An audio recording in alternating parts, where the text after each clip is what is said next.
Hello दोस्तों, नमस्कार। आप सभी का इस मेरे चैनल पर स्वागत है। यह कहानी एक आमलेट बनाने वाली पत्नी की प्रेरणादायक कहानी है।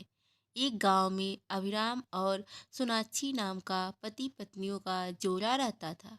कहने को तो उनके घर में गरीबी थी, लेकिन प्यार और शांति की कोई कमी नहीं थी। दोनों पति पत्नी हमेशा एक दूसरे को प्यार करते और हमेशा एक दूसरे को हिम्मत देते।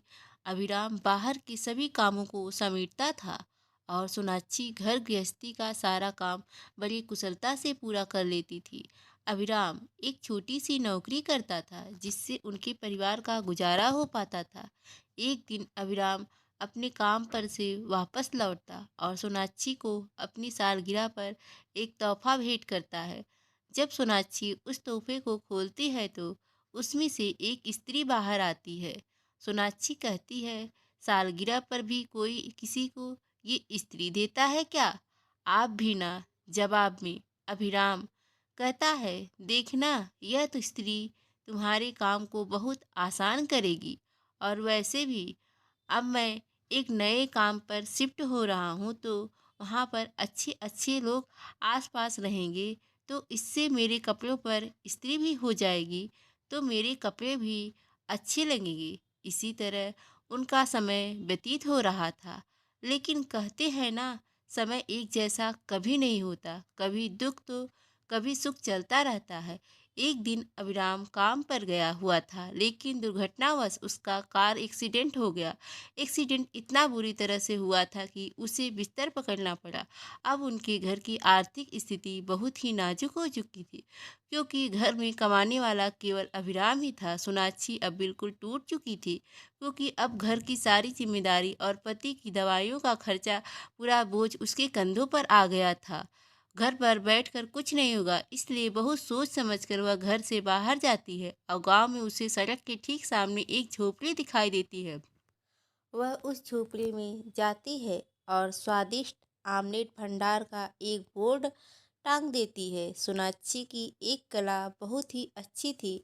वह आमलेट बहुत ही स्वादिष्ट बनाती थी। उसने अपनी बची हुए पैसों से कुछ अंडे और आमलेट की बाकी सामग्री भी खरीद ली, लेकिन पकाने के लिए उसके पास कोई भी साधन नहीं था, जिसकी वजह से वह वापस उदास हो जाती है। लेकिन तभी उसके मन में एक विचार आता है। वह अपनी पति के दिए हुए तोहफे स्त्री को घर से लेकर आती है और वह स्त्री को गर्म करने के लिए रख देती है। थोड़ी देर में ही स्त्री गर्म हो जाती है। तब तक वह आमलेट के लिए अंडे और उसके घोल को तैयार करती है।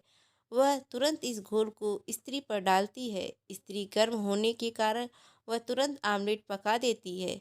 आमलेट बनते समय ही उसमें से काफ़ी स्वादिष्ट खुशबू आ रही थी, जो आसपास खड़े लोगों तक पहुंच रही थी।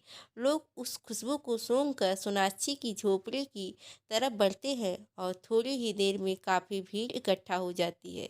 सोनाक्षी एक एक करके इसी तरह आमलेट पकाती है और लोगों को देती जाती है। उसका काम धीरे धीरे फैलने लगा। लोग आमलेट खाते और अपने दोस्त रिश्तेदारों को भी बताते हैं, जिससे और भी ज़्यादा लोग सोनाक्षी की झोपड़ी तक पहुंच जाते। धीरे धीरे उसका व्यवसाय बढ़ता गया और उसने एक बड़ा सा ढाबा भी खोल लिया। अच्छी स्वादिष्ट आमलेट के किस्से अब अखबारों पर भी छपने लगे। अब सोनाक्षी के पास काफ़ी पैसे थे। धीरे धीरे उनकी आर्थिक स्थिति भी सुधरती गई और उसने अपने पति का भी ठीक से इलाज करवाया। अभिराम अपनी पत्नी की काबिलियत और तेज दिमाग को देखकर काफ़ी खुश हुआ। वे दोनों हॉस्पिटल से घर वापस आए। अभिराम अब बिल्कुल ठीक था, तो वह वापस अपने काम पर जाने लगा। तो दोस्तों, ये वीडियो कैसी लगी? अगर ये वीडियो अच्छी लगी हो तो कमेंट और लाइक शेयर करना ना भूलें। और इस चैनल पर नए हो तो इस चैनल को सब्सक्राइब अवश्य कीजिए।